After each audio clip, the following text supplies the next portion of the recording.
and this will be delivered, streamed live through YouTube, which I will be doing now.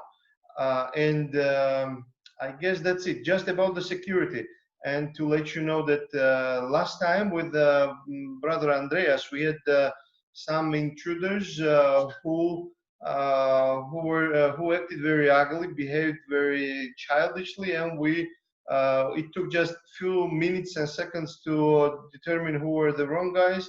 I wouldn't discuss the motivations why they decided to attack on that day, but due to some other considerations, we took some security measures, and we created a new group in WhatsApp where everyone is well, most of you, I think, is already added.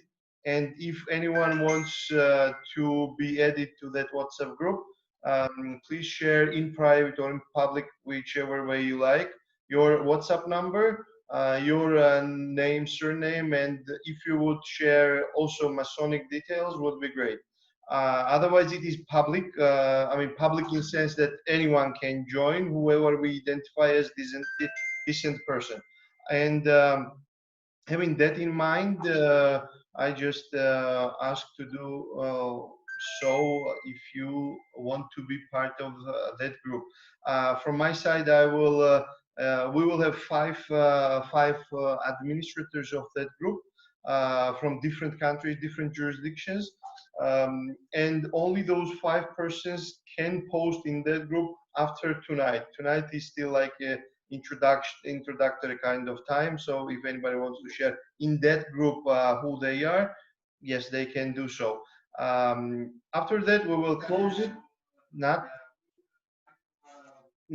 to make the group not, let's say, to avoid the group being flooded, like how are you today, I had coffee, or things like that, which is quite good. But when there is like over 150 persons, and if each of them will say hi, that means that all necessary important messages or books or text will be just flooded away, and there will be no way you can find them scrolling up and down. So it'll be strictly for lectures. To deliver the links, we will be changing the links every once in a while to make sure that no intruders are allowed in or jump or sneak by. And I think that's it. The rest we will talk about in the group. So right now it is my pleasure to give floor to Brother Robert. And once again, I'll use this opportunity again to remind that there was a very good initiative from Brother Bob regarding the charity in Scotland. And if anybody is willing to contribute to that charity, whatever funds you can, you will be just doing a great job, and that'll be it. Bob never asked for it, but that will be like the least we can, how we can express our appreciation of the time he has dedicated for these lectures already, and is dedicating more. So I think that's my monologue, and I'll now stop. And the floor is yours, Brother Robert. Everything is fine. Good evening, everyone, or good evening my time. Hello, wherever you are. Thanks for joining us again tonight, and I hope you're all managing despite the difficult circumstances. As David has said already, tonight's presentation is a little bit different. You know, most of my attention's always been on very old stuff. We're coming much closer to the present day with this. It concerns prisoners of war in the Far East during the Second World War. But what is interesting is that no matter where wars have taken place, Freemasonry has played a very special part. And we know this from a variety of sources. For example, during the French Indian Wars in North America, later the rebellion or the War of Independence, depending on what side you're in, of the United States. There are stories about Freemasons in these conflicts, and also in things like the Boer War, particularly the First World War, and indeed the Second World War. And more recently, even in more recent conflicts, much more modern ones, both in Iraq and Iran, we have got quite a lot of Masonic evidence of brothers still persevering, even although the circumstances are very, very difficult. And that's one thing that does impress me.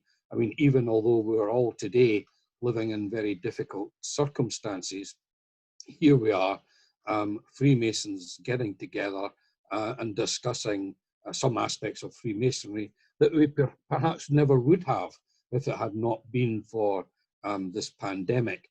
So again, I think it shows that Freemasons are a pretty flexible bunch.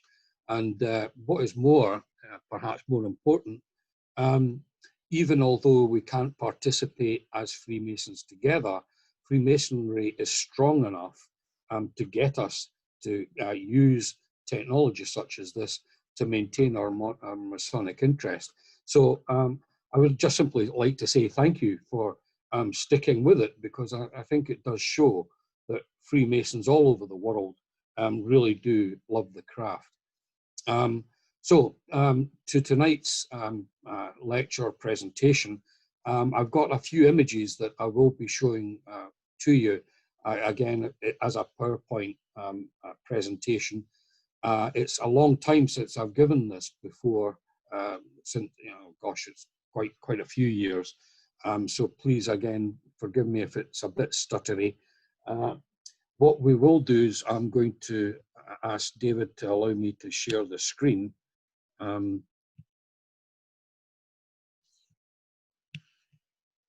If we can do that. Can you all see that?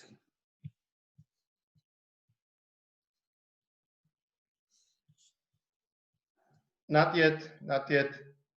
I might have to do. That's it. You are authorized, but nothing is on the screen. Right. Okay. Let me. Of course, I'm technologically challenged, as you know. So, bear with me a second while I fiddle around with this.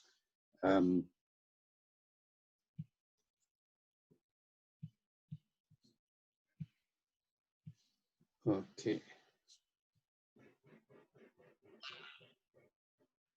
I'll just kill that.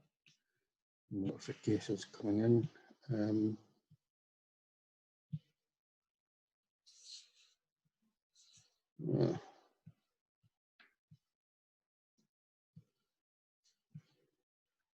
Doesn't seem to want to let me do it for some reason.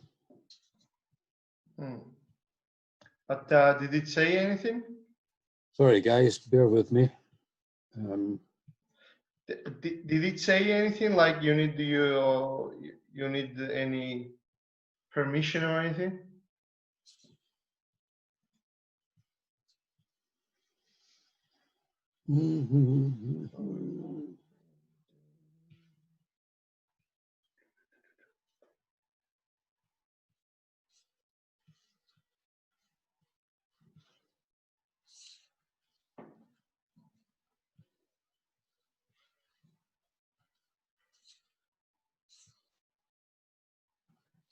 For some reason, it doesn't want to do it, whereas it's been working fine up till now. Oh, so strange, right? A bit of a pain, to be honest. Okay, could you continue the lecture without the presentation, and I'll try to check if any security kind of feature is blocking you.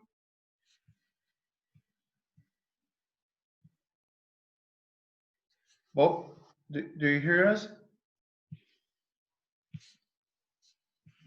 No? We don't hear you. Something's wrong with your mic?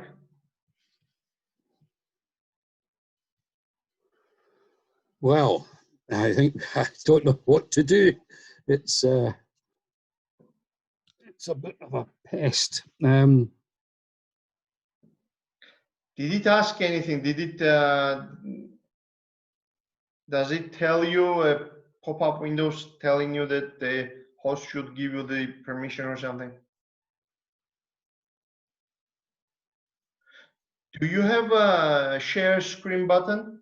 Like full window.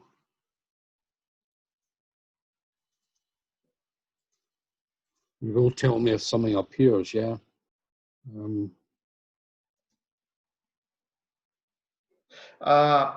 Here is what we can do actually. Can you Nothing yet? How about that? No, it's not coming.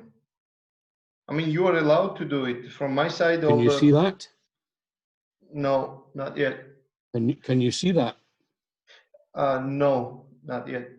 Can you send it to me by email or by anything, and I'll just put it from my side, and that'll be it. Hello? Do you hear us? Something's wrong with your computer, I guess.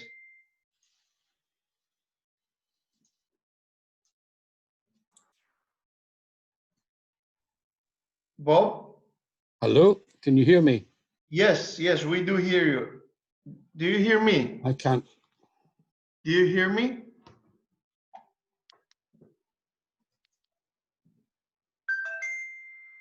You're with the two devices. What was that?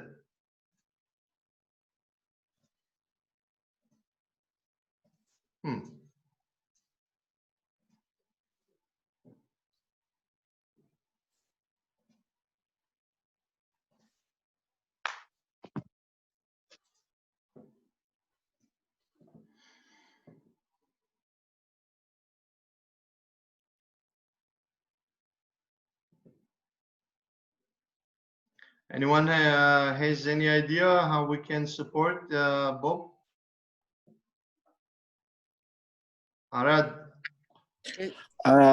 Very nice seeing you here.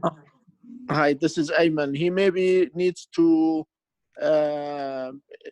sign out and sign in again. Maybe that will help. Okay.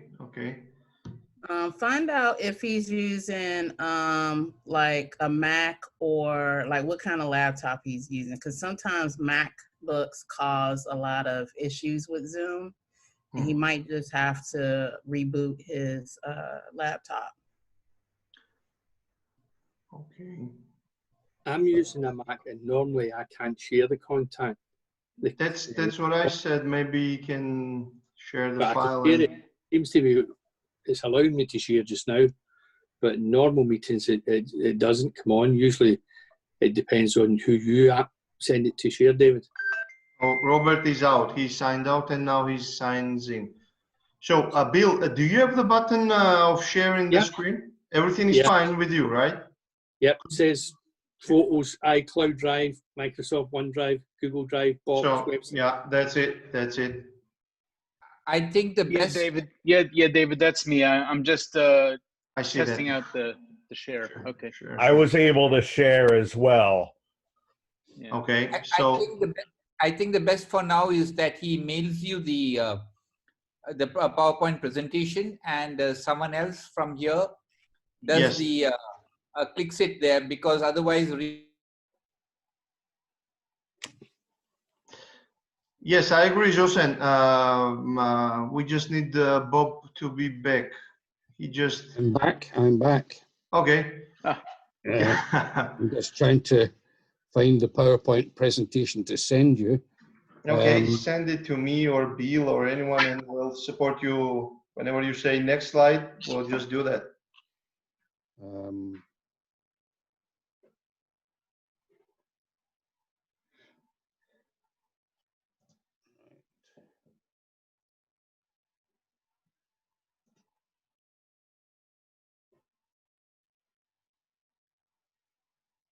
David.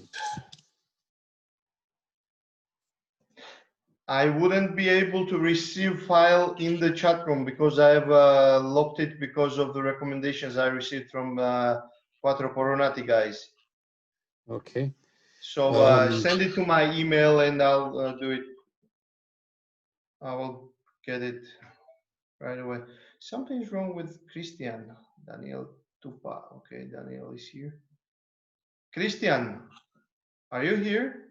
I see like 5 different logins from you.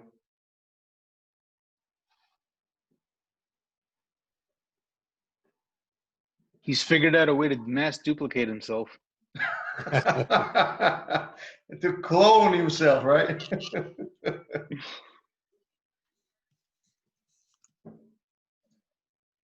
Right. It's on its way to you, David, by email.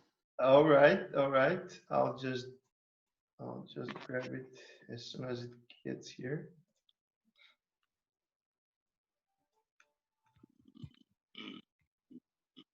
We've got some clones of you, Abe, too. Yes, I know. Abraham is always like double or triple in the room. No, double, just double. Just He's double. like that in real life, too. Double Yeah. trouble. All right. So bear with us. We'll be just right back with the PowerPoint. I'm just right. Every time I try to click share screen, it comes up with a new box that says select a window or an application that you want to share. I've never seen that before. Is the item that you want to share shown in there as a small little picture? No. Okay. No. There's nothing. It's got basic, advanced, and files. And it's got like, advanced has got second camera, files has got Dropbox, but not the file, nothing, no files or no folders. I'm just wondering if something's happened to the actual setup. Bob, have you sent the mail? Yeah. Okay, I'm getting it. I'm getting it. It's like 9 megabytes. It took some while. Yeah, because I wasn't intending sending it to you, but no, that's fine. That's fine. No problem at all. Just I need 1 second to open it up.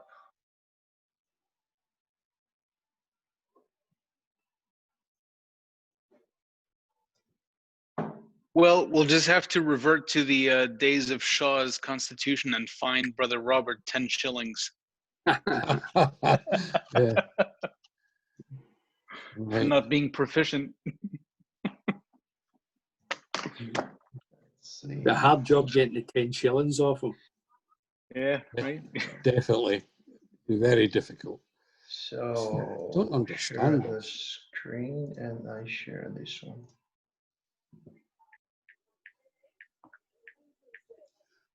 There we go. Well done. Do you see it? Should be a slideshow. Yeah. You need to maximize the. Yep, we see it. Yeah, you see the little. Okay. Can you see the right at the very top? Yeah, that's the one. You just clicked it. This is the first slide. Tell me to slide. Yeah, I can see the sidebar though. You need to click where it says slideshow up at the top. Yeah. Just so top left, you'll see like a little thing. You know, it's auto save off, save. Then you've got this little icon that supposedly looks like a wee screen on a stand. Just 1 second. Or there's usually one down at the bottom as well. Down on the bottom right, usually somewhere. I just need. That's it. You need to pop back. Yeah, one. Okay. This, there we go. Apologies, guy. I tell you, I told you I was technologically challenged, and nobody's getting 10 shillings off me anyway. That's for sure. Okay, so in the introduction, basically what I was saying was that it's amazing how Freemasons all over the world, even in the most difficult times, still manage to get together to discuss things of common interest. And this is one very unique event that took place in 1942 at the fall of Singapore. Now, I'm not going to go into all sorts of long-winded military history about this, but as you all know, Britain was fighting a war in Europe, and the territories overseas, Malaysia, Singapore, etc., all these things were taking place in Europe, and that's when the Japanese struck without a declaration of war, which meant that most of the actual forces that were fighting the war were in Europe and not in the Far East. So the hang on, I can't. Sorry, I'm trying to figure out some parts and sorry. Okay, so here we are. We have this situation where the Japanese attacked Pearl Harbor, but of course, almost simultaneously, they're attacking Britain in the Far East, and very, very quickly, unfortunately, the island of Singapore, the stronghold island of Singapore, surrendered just a little over 2 months after the Japanese had invaded.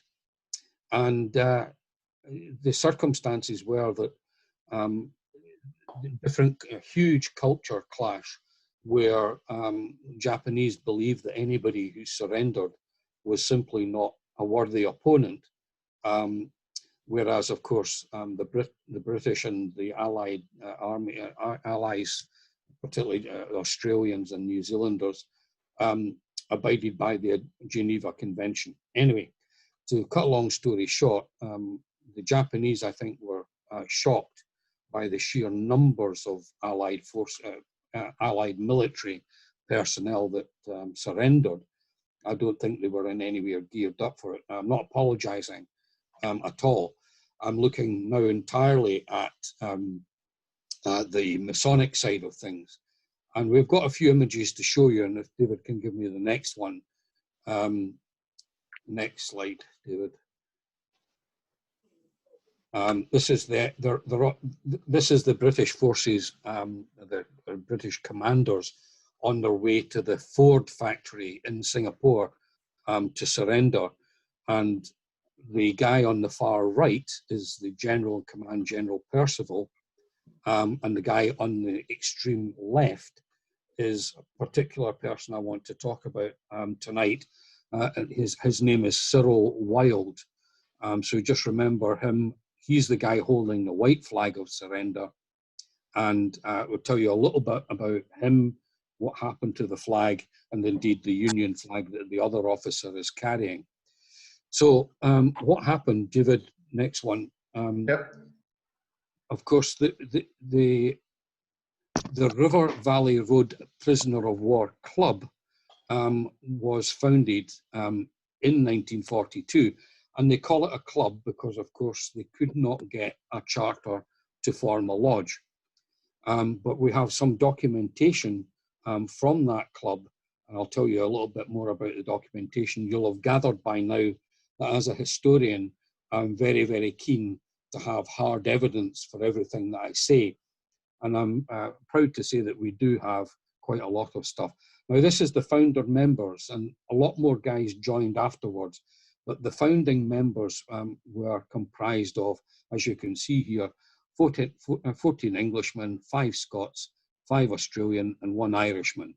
There's always an Irishman somewhere, isn't there? Always one, at least one somewhere. And so he's flying the flag for Ireland.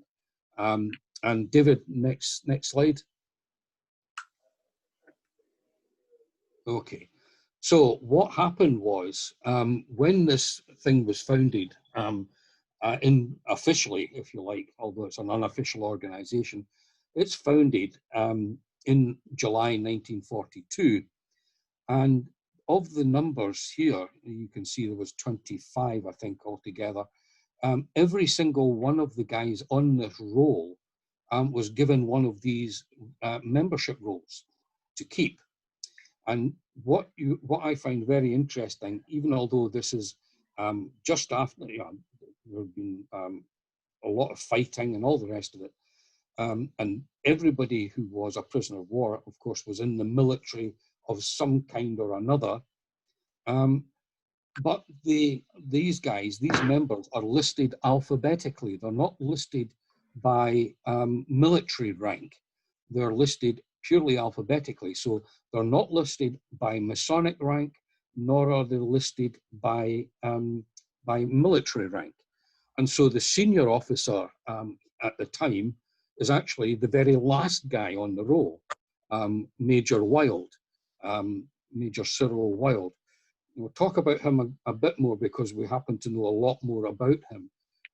But you can see that this is rather nicely designed and written. And it was written by brother Captain Pickersgill, who's an architect. So you'll see that he's gone to a lot of trouble to do this.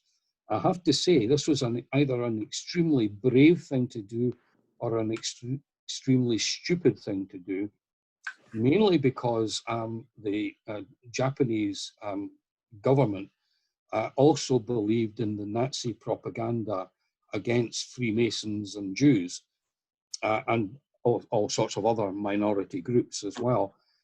So this would have been, if any one of these documents, and as I say, every single person on this roll of founder members, every single one had their own personal copy.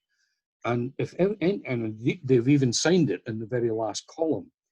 If the Japanese had got their hands on any one of these rolls, almost certainly every single Freemason so named would have been executed, because this was the Japanese view of Freemasonry. Of course, in the Far East at that time, there wasn't all that many Freemasons around, and they probably didn't have much dealings with them anyway. And equally, all the other minority groups that the Nazi regime persecuted were also generally in a minority over, in the Far East. So what I'm getting at here is that despite all the difficulties and dangers that these guys had, they're locked up, they're in a prison camp, very little food, but they find a common bond in Freemasonry.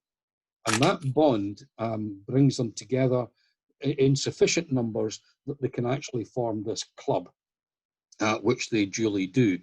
And David, maybe the next slide, okay. Next image. So just to give you a complete breakdown, these are the names. Now I'm going to talk about the names a little bit because we know a bit about some of them. So you can see here we've got a total of it's 20. What is it? Yes, 25 people altogether. Most of them are Master Masons. Only 4 past masters. And that reflects the age difference of the people, of course, because most of these men are young men, typically 20 to 30.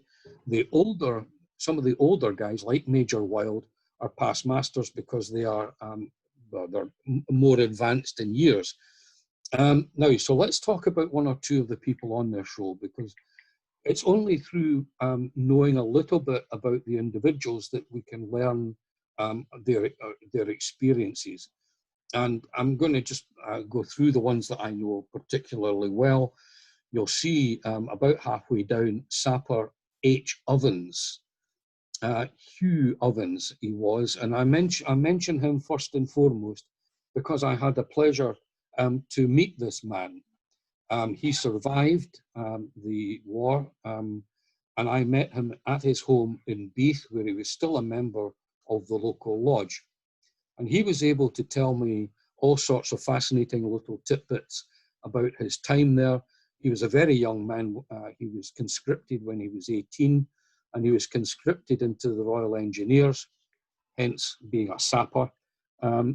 he was conscripted into the Royal Engineers, and he was on a ship going to Egypt to help fight the war against the Nazis in the African desert, when the ship was diverted to Singapore, which was a very uncomfortable voyage in comparison to what was originally planned. Now, Hugh was able to tell me all sorts of interesting little bits and pieces, but when the ship docked in Singapore, the island had already been invaded.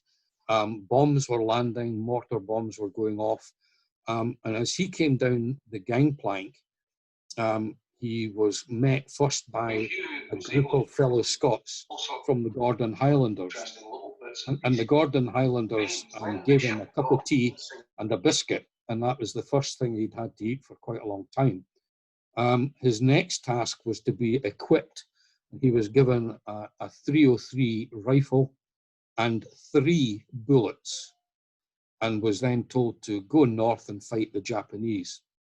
And that was what he did. He marched with his Royal Engineer colleagues, marched north, found some slip trenches, and he was stationed with a local policeman, a Singaporean policeman, and he sat in this slit trench. But what was happening all around them was that civilians were coming through the lines, dressed in local dress, not obviously military at all. But when these infiltrators had got behind the lines, they turned around and shot the people defending in the slit trenches. And the policeman next to Hugh was shot in the head and killed instantly by one of these infiltrators. So Hugh, after firing his 3 bullets at whoever had killed the policeman, was captured along with the rest of them. And he went to what they called the River Valley POW camp. When I was in Singapore about 15 years ago, I went to the Memorial Museum there, which is in Changi Jail. And Changi Jail is where nearly all the Allied prisoners of war ended up. And I spoke to a very nice curator there, a lady whose name I forget now. And they were telling me that they had no knowledge of a prisoner of war camp at the River Valley, at the River Valley Road in Singapore, which is still there, by the way. It's a park divided in 2 by a road, and there was 2 prisoners of war camps there, the River Valley Road on one side and the Havelock prisoner of war camp on the other side. And they were essentially the one and the same, both in these parts, only separated by this road. So they had no knowledge, the local authorities had no knowledge of this particular prisoner of war camp.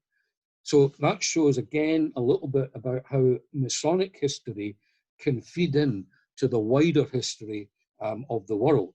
And in fact, this is what it's done. So now in that museum in Changi Jail, they now know where these other 2 prisoner of war camps were.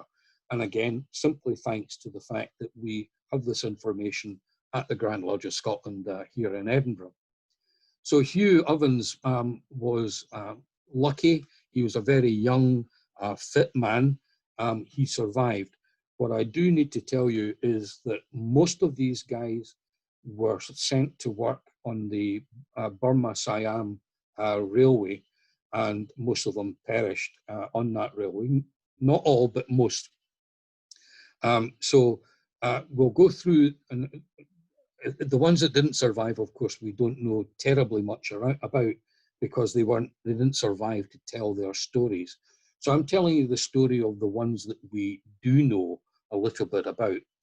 And so Captain Pickersgill, as you'll see below Hugh Ovens there, Captain Pickersgill was a local architect working in Singapore. And this is where we get a little bit of interesting information that a goodly number are living on this roll were actually people who were living and working in or around Singapore or in Malaysia, where they were Freemasons and their occupation was in that part of the world, but they were recruited into the local civil defense force, or militia, if you like, and Pickersgill was one of them. And he was an architect, and he had the rank of a captain in the militia.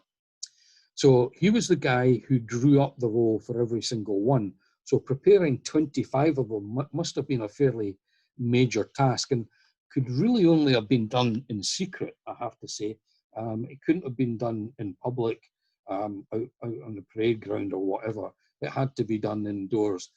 So that was a little bit of Masonic dedication, if you like, to complete that task and give every single Freemason who was a member of that club a copy of his personal copy of the roll.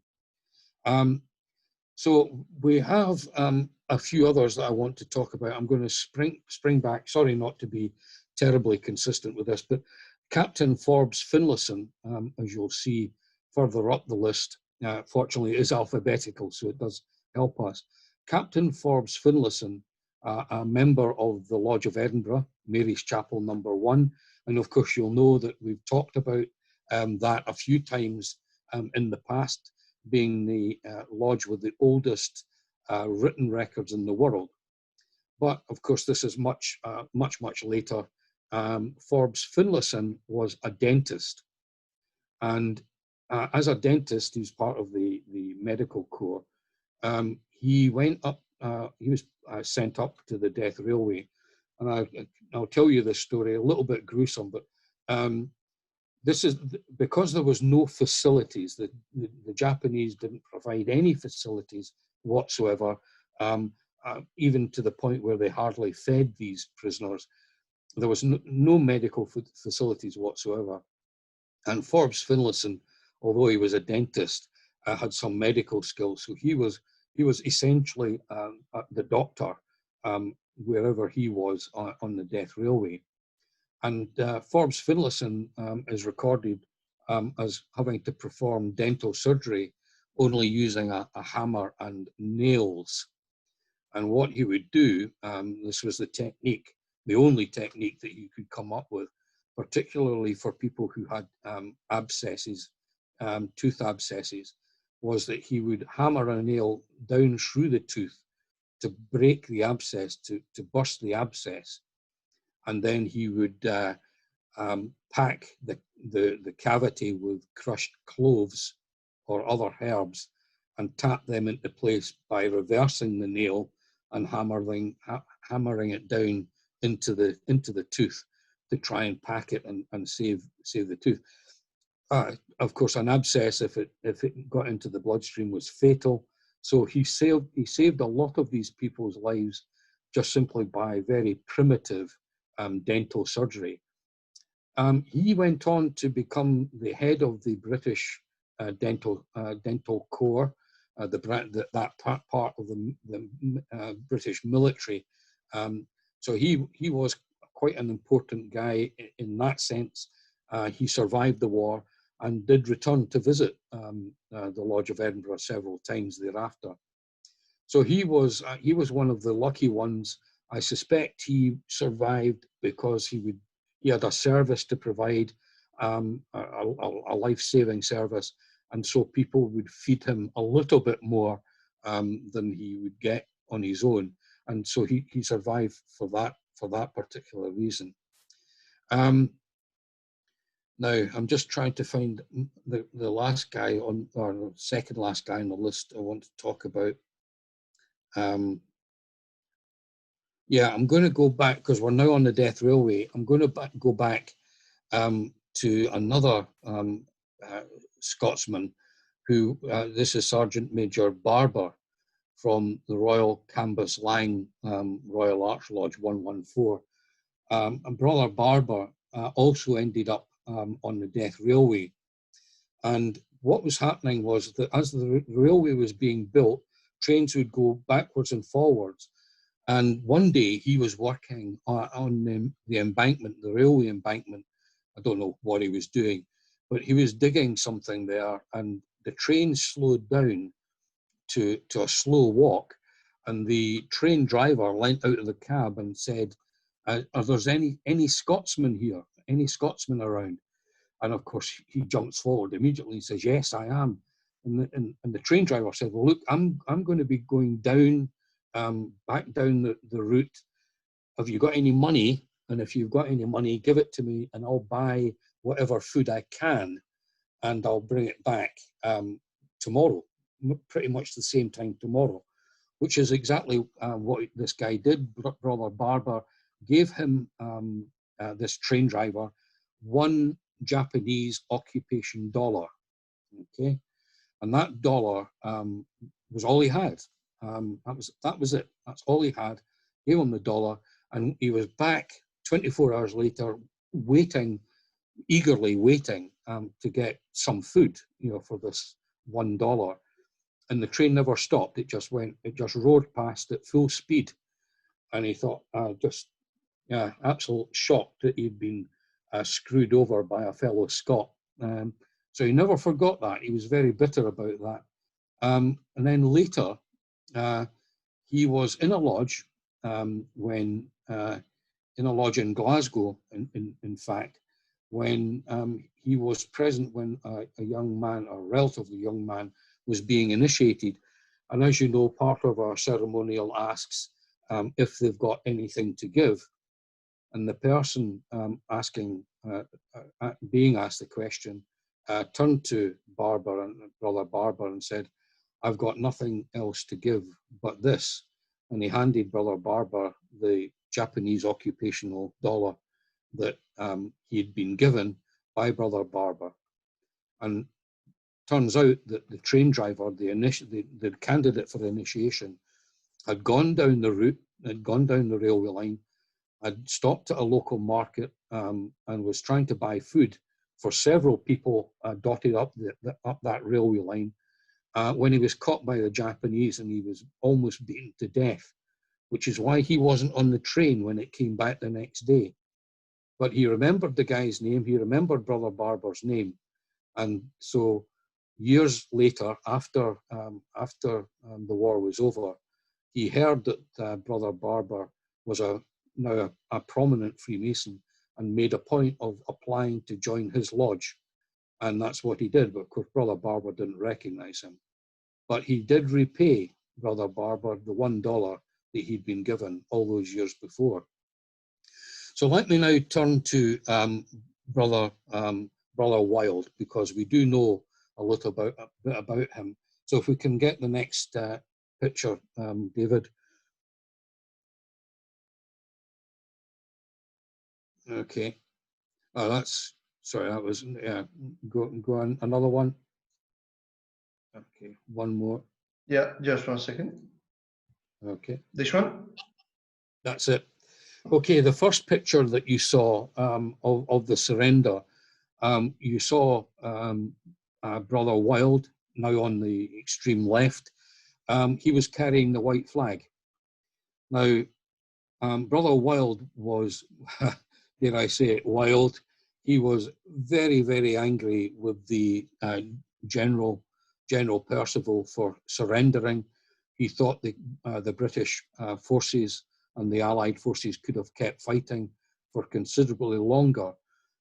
Whether it was the right decision or not, I'm not going to argue about that. But Brother Wild was so annoyed that he was being forced to carry the white flag of surrender that he threw it down.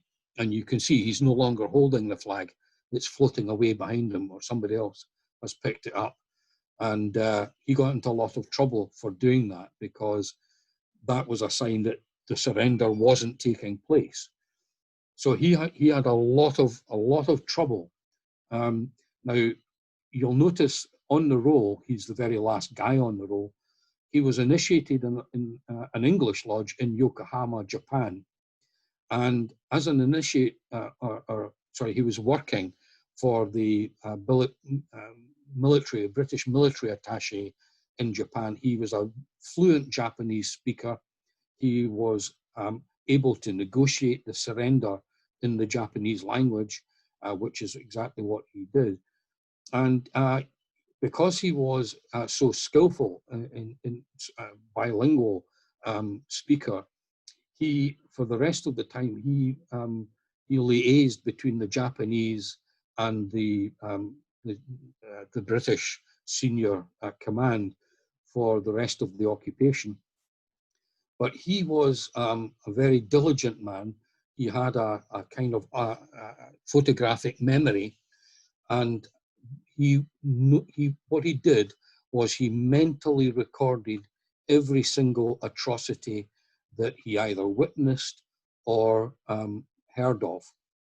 And after the war, he became the head of the War Crimes Investigation Unit, responsible for bringing war crimes criminals to court.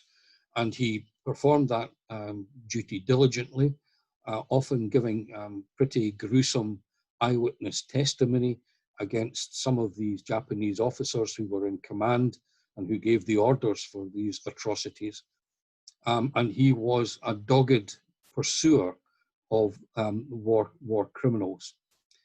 The white flag he kept after the war, and he had it adapted to become a Masonic apron, and he wore that as a Masonic apron until his untimely death. I'll tell you a little bit about that in a second. The Union flag that you can see flying there is now, I believe, in the Aldershot Barracks in England, where it's on display as part of the memorabilia from that time.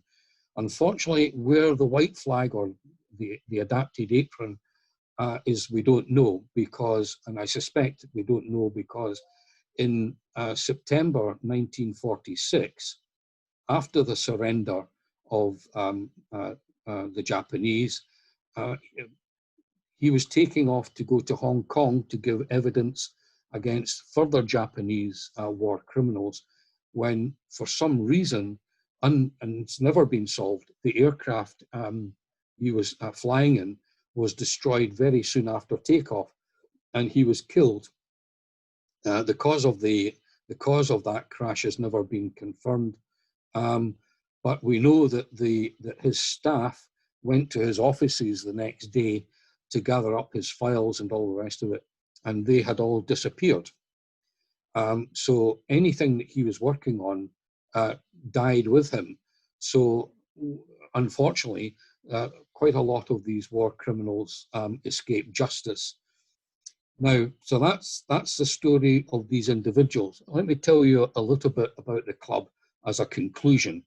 And I can see a big sigh of relief, I know. But what happened was the members of this club took their Masonic duties very seriously, and they kept minutes of all their meetings. They kept written records, would you believe, of their meetings. And what happened was that when the founder members were sent off to the death railway, they passed on these minutes to the next intake of prisoners of war, by that time almost entirely Australians. And the one Australian, who I can't remember his name, but he's on the roll, he passed them on with the solemn obligation to his successor that they would keep written records until, for as long as possible, essentially. And then came the point where the last people who were in the camp, the prisoner of war camp, were being sent up to the death railway. So the last secretary of the club decided to bury the minutes nearby, so that if he survived, he could come back and recover the minutes. So he buried them, and he buried them beside a burnt out tank as a kind of landmark that he would remember when he came back. He too went to the death railway, but he wasn't in at the beginning, if you like, and he survived too, and he was sent back to Singapore to recuperate from that situation. He made a beeline for this burnt out tank, only to discover that the burnt out tank had disappeared. Of course, it had been cleared away. The people were tidying up. So what he did was, he didn't realize where he was, but he was in the River Valley Road area, but by this time it had been converted into a cricket pitch for the officers, the British officers who loved to play cricket. And so every night he would creep out and he would dig little holes to try and find the minute books. And so, of course, when the officers are appearing the next day to try and fight, to play a game of cricket, to find little holes dug up all over the place, they thought they had some kind of infestation of moles or something. So they started a mole hunt, thinking that this moles were digging up this cricket pitch. Of course, it wasn't. It was this Australian Freemason. And when they realized it wasn't moles, they decided they were going to trap whoever it was that was spoiling their cricket pitch. And they mounted a night guard, and they caught this poor Australian in the process of digging another hole to try and find these minutes. And he was, of course, taken in front of the commanding officer, and who demanded an explanation of, what the hell did this guy think he was playing at? And he didn't really have a defense, so he decided just to tell the truth. And that was, he was looking for the minutes of this Masonic club. And of course, it was really quite poignant, I think, because the commanding officer was also a Freemason. And he said, well, why didn't you say so? Why didn't you come to me and tell me what the problem was? And so the commanding officer, whose name I forget, unfortunately, ordered that the cricket pitch was to be dug up in its entirety to find these minutes. And lo and behold, the minutes were found. They were intact, wrapped in oilskin, and they're now kept by the Grand Lodge of New South Wales in Australia.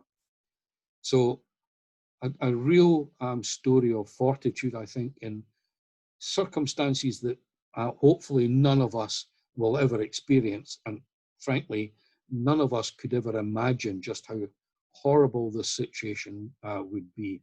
Will we get the next page, David? Yeah. A little bit of research just today on Amazon. And there has been a little biography of this man, Cyril Wilde. I would forewarn you that it contains quite a lot of gruesome detail about the atrocities committed against the British and Allied forces. It confirms that he was in the River Valley Road prisoner of war camp for about 8 months. It doesn't talk anything at all about the club, makes no mention of it. And this is another one of the bees in my bonnet, where so often we'll get biographies of famous people where they make no mention whatsoever of them being Freemasons. One example was I bought a recent biography of Thomas Telford, a Scottish engineer, very famous in Britain for building bridges and canals, etc., etc. Not one single mention of the fact that he was a Freemason, and an ardent one at that, a member of 3 lodges and the founder of a Royal Arch chapter, but not one single mention of his Freemasonry. And so here we have another example of maybe not a terribly famous individual, but an individual who is very important to Freemasonry during the war, and maintaining the spirits of some of these guys. I'm sure all of them would have died if it was not for the likes of Cyril Wilde doing his very best for his brethren. So David, next one, and that's it. Thank you very much, guys. Thank you for listening.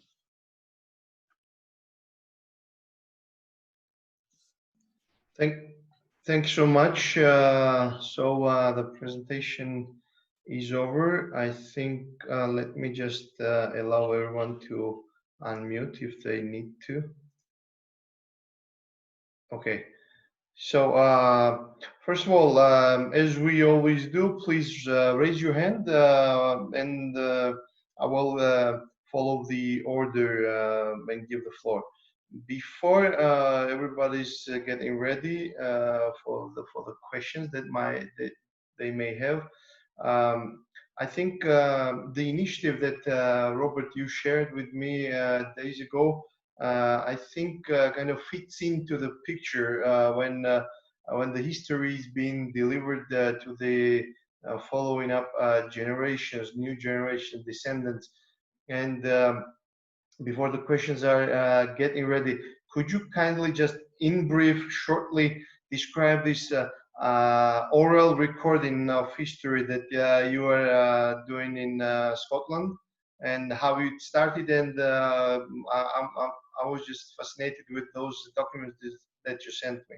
So just to allow other participants know that this is very interesting and the kind of engagement that Grand Lodge of Scotland is doing.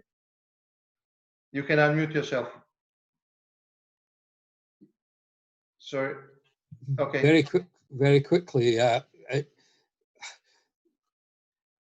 All history really, is the history of the great and the good, the important people, the kings and queens, the prime ministers, the presidents, and all that kind of stuff. But there's a growing realization in the academic world, in history departments, that the story of ordinary people is just as important. And so there's been a few oral history projects carried out in Scotland. The one that caught our interest was the history of oil workers who were working in the North Sea and what their experiences were. And of course, that came into very sharp focus when the Piper Alpha disaster struck, when about a dozen Freemasons were killed in that terrible disaster. And so what we've started to do here is we've started to record on camera, on video camera, the story of individual Freemasons, not necessarily Grand Masters or anything like that, just ordinary Freemasons who tell their story about how they became involved in Freemasonry, what their Masonic life has been like. And this follows a kind of structured interview, as I say, which takes place on camera. Then, because it's structured and we know that it follows a natural progression for all the interviews, it means that when these things are stored in the library, in the Grand Lodge of Scotland library, in the years to come, and they're still being added to, people are still being interviewed on a regular basis in Scotland. So the library of these oral histories is becoming larger and larger. And it's a bit like creating a time capsule for future researchers to study, so that they can hear the words, see the faces of ordinary Freemasons from this period of time, telling their story, why Freemasonry is important to them, why they enjoy it so much, why they've become involved, etc., etc. So there's a few technical challenges. Most of this stuff has been copied onto DVDs. Now we have to change it from DVDs to memory sticks. As the technology progresses, we have to move to each new technological development in order to maintain this library. But it is fascinating what you learn. Some of the people who I know as Freemasons are incredibly brave, because we ask them about their war experience, etc.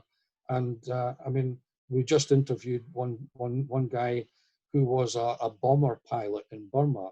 I didn't know that the British had Lancaster bombers in Burma during the Second World War, but apparently they did. And this guy was a pilot. So you get some really, really interesting stories, not just Masonic stories, but stories of everyday life. And of course, it gives a very Scottish dimension to the history of Scottish Freemasonry. And so when David was asking what we were doing in Scotland, this is one of the things that you can do without any particular expertise. So I've given David copies of the documents, the interview process, etc., etc. And all we can do now is wait and hope that our little time capsule for the future is of some use to people in the future. Okay. Thank you. Thank you. Aubrey has a question. Floor is yours, please. First, I must unmute. Right, I've unmuted. Once again, Robert, superb and most interesting lecture. I thank you very much. I personally was in Singapore as a submariner between 1960, submariner in the Royal Navy between 1965 and 68. So I know the area a little bit. And I looked up Freemasons, Singapore, and things like that. And I found a very interesting document, which I presented to the lodge as a lecture some years ago. And it was written by New South Wales Freemasons, is titled New South Wales Freemason, October 27, 2000, and it's called Masonic Activities in a Prisoner of War Camp. And I would strongly recommend people look for that. It's written by a doctor, in fact, originally Australian doctor who was in Changi jail. And it's only about 3 or 4 pages long, but it explains how they managed to hold a Masonic meeting in Changi jail. It's an amazing piece of history as far as Freemasons are concerned, I think, during the Japanese wartime. That's the only comment I would make. If anyone's interested in that, give me a buzz. I'm more than happy to send a PDF copy through. Yeah, if you could send it to David, so anybody contacting him. Sure. And we had a request for copies of the guidelines to follow to conduct oral history. So I'm pretty sure, Robert, I have this permission to circulate those PDF files, right? Very good. I'll forward it through to you after the meeting. Sure. Okay. Any more questions regarding the topics discussed? Just thank yous, and that's it, I think, for now. Abraham, or no? No, there's something else. I'm pleased to get off lightly tonight. Okay, so thank you for, I guess, sharing question about the minutes of Masonic Club. Doug, you should unmute yourself, and floor is yours, please. Thank you, David, and good evening to everybody. Brother Bob, thank you for your lecture. I'm delighted to meet you here in this panel. I would like to ask you, what exactly they have to write in the minutes book of a club, of a Masonic club? Because we know everybody what is exactly is written in a minutes book of a lodge meeting. But what about for the club? Thank you. Yeah, because it wasn't a Masonic lodge, there was no initiations. But the minutes record, when they had a meeting, they record what they talked about. And so because you had 4 different, well, you had more than that, but you've got several jurisdictions present. You've got Ireland, Scotland, and England, of course, but then you've got 5 Australians from different Grand Lodges in Australia. So there would be regular discussions about the differences and the similarities in the ritual, for example. They would recite the ritual. They would try and learn the ritual because, of course, no ritual books as such. So there would be kind of like a lodge of instruction. that they would hold. And then they would have lectures. People like Cyril Wilde would give lectures on Freemasonry in Japan, that kind of thing. So the minutes do contain quite a lot of interesting information, but no initiations, of course.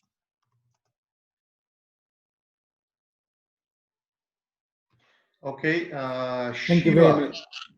Shiva, nice to see you. Floor is yours.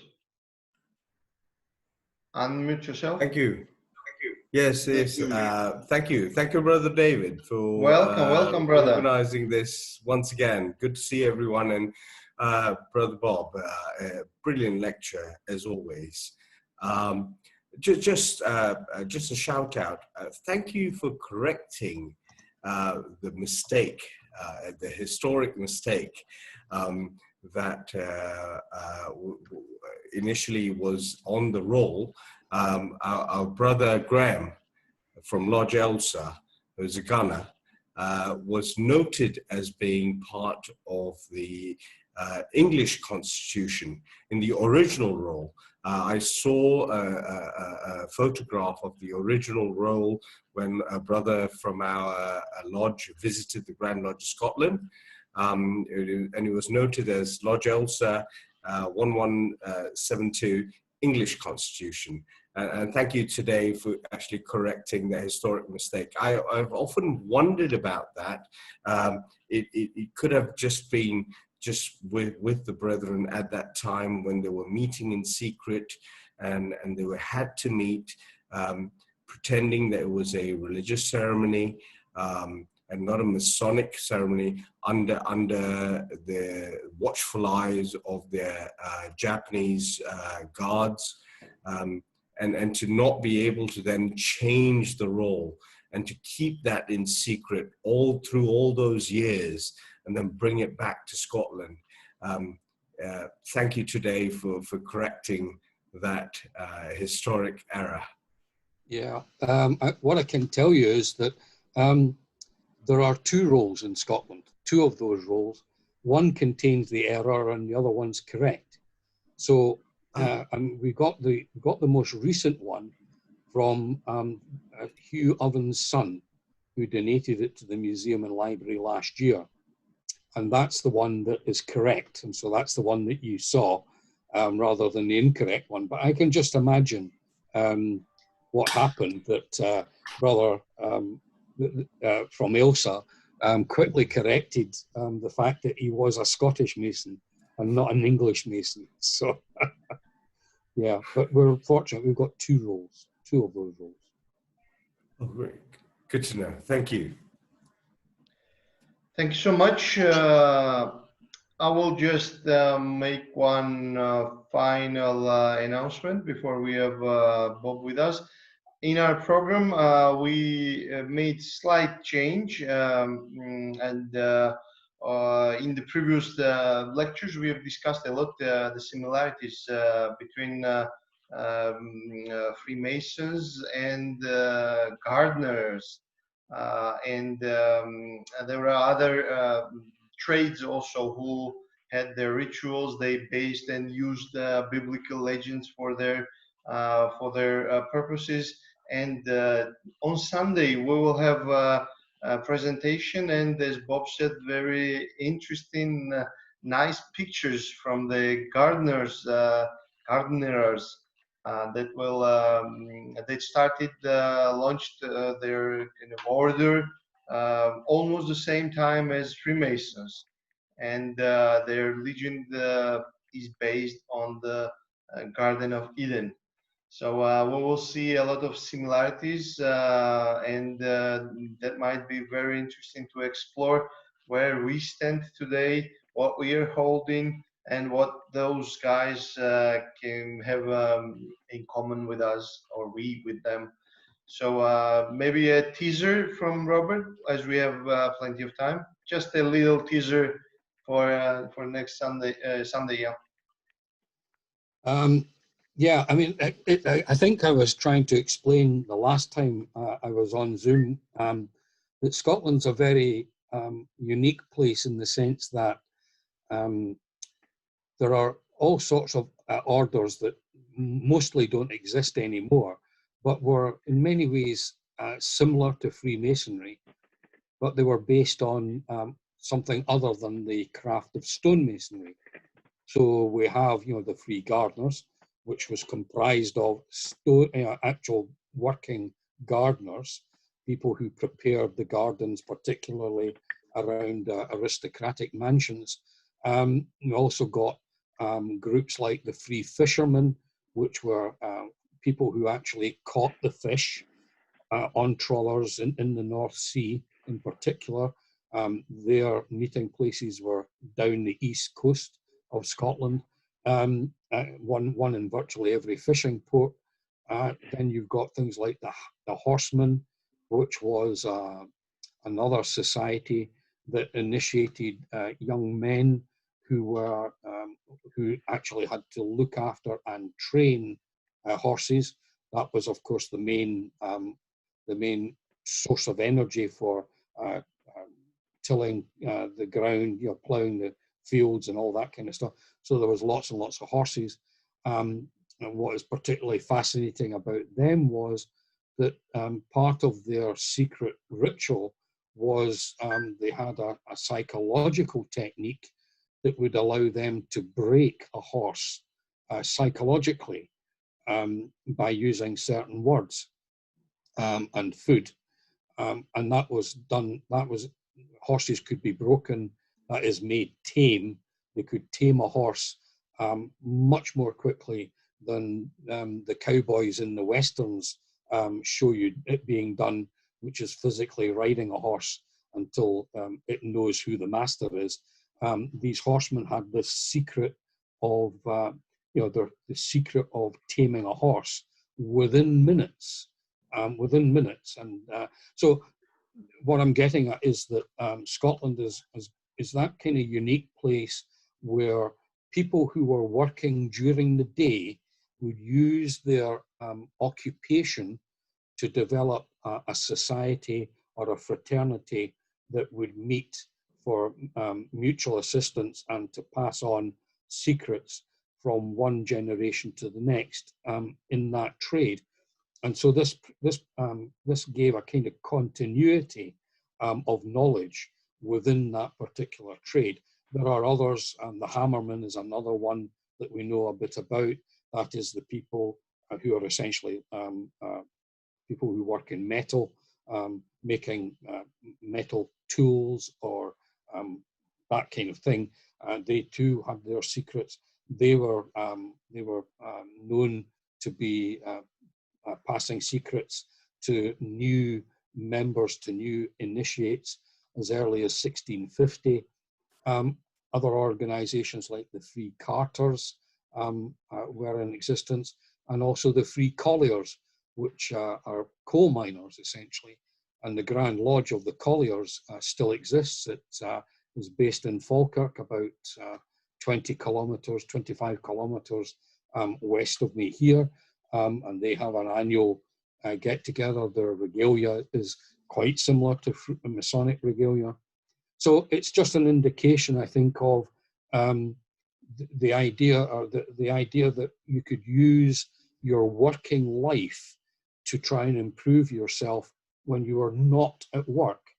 And I think that's very important. I'll be talking about the Free Gardeners in particular because we've done an awful lot of research about that organization. We've got minute books and regalia, and we even have been able to speak to a few of the people who were members of that order in the late 50s and 60s. So, so that's a little advertisement about Sunday's delivery. Thanks so much. Thanks so much. That will be last call for any questions, and otherwise the formal part of the lecture. Okay, So Shiva. Andre Wessels. Okay.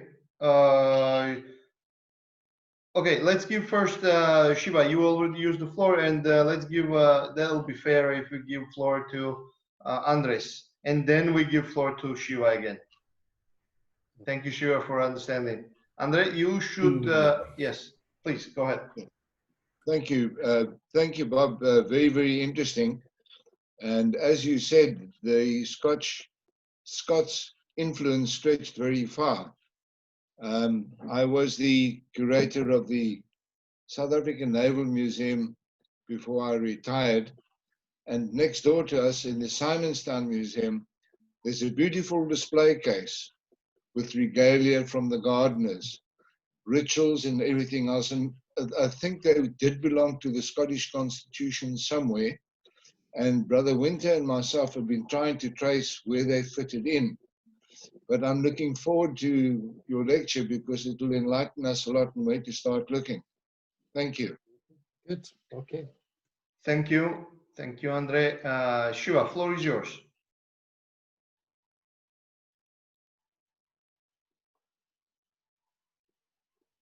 Shiva, yeah. Sorry, thank you. Yeah, I've just unmuted myself.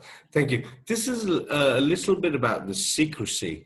So we understand that in Europe, the Masons during World War II identified themselves with the forget-me-nots.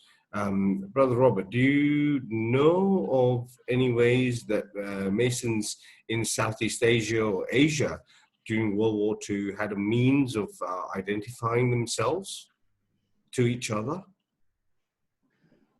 No, I don't think they did. Mainly because Freemasonry, in the main, not totally, but in the main, was restricted to the European population, and so everybody knew everybody. You know, when I say European, of course, I mean also Australians and New Zealanders. But the Freemasonry, the native people didn't really take up Freemasonry until after the war, although there's a few exceptions, don't get me wrong. But what I'm getting at, there was no need to identify themselves because they all knew each other pretty much. Okay.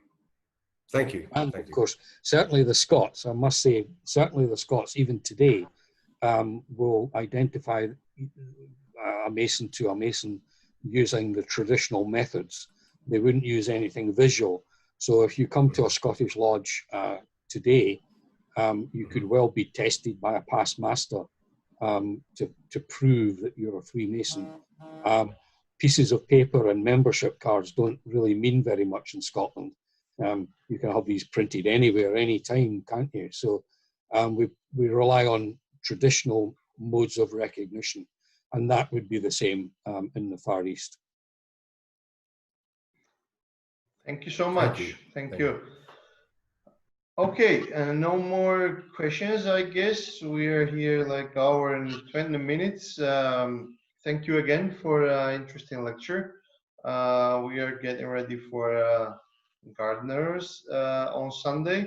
Anti-Masonry, one of the participants just left saying that I'm looking forward to anti-Masonry stuff, but well, we will postpone it. We're not deleting it. We will postpone it, and it will be on next Wednesday with Bob. So on Sunday we will dedicate to the topic just discussed. So having said that, it is my pleasure to thank Bob so much, and once again remind all the remaining participants, up to 53 altogether. We are here. Remind that there was a very good initiative, personal initiative from Robert, and if anybody or from the lodge or from personal kind of engagement wants to participate in the charity in Scotland, you have all the links in the invitation, so please do so. Thank you again from me, and now lecture is over, and the room of course will be left open, and we can discuss any other topics as we usually do. And thanks for participation. If anybody still wants to be part of that WhatsApp group, where we will definitely put only lecture and very kind of precise, small information, it won't be flooded. Please leave your details, WhatsApp number, and details, your name, so we can identify you and put you in the list. And we won't be sharing the access link through the emails. Emails will go to all the Grand Lodges or clubs or persons that were intended from the beginning. That will be receiving it. But anyone who wants to get on the Zoom meeting, then they have to ask for the link or be part of the WhatsApp group where it'll be delivered blindfolded, because we know that they are only the guys who we can all trust. Okay, thank you for that. And my moderating part is also over. The floor is open for anybody who wants to speak. I will just make some notes, technical ones here. I will definitely share Robert's 2 document PDF files. I just received from Ethan the documents, the pictures actually, that I will also be sharing with the participants when I will send out the email next time. Thank you for that. That's it. I'm done, and the room is open for anybody. You are allowed to unmute yourself because you have all the authority for that. I will mute myself for some technical issues that I have to finish here before we leave.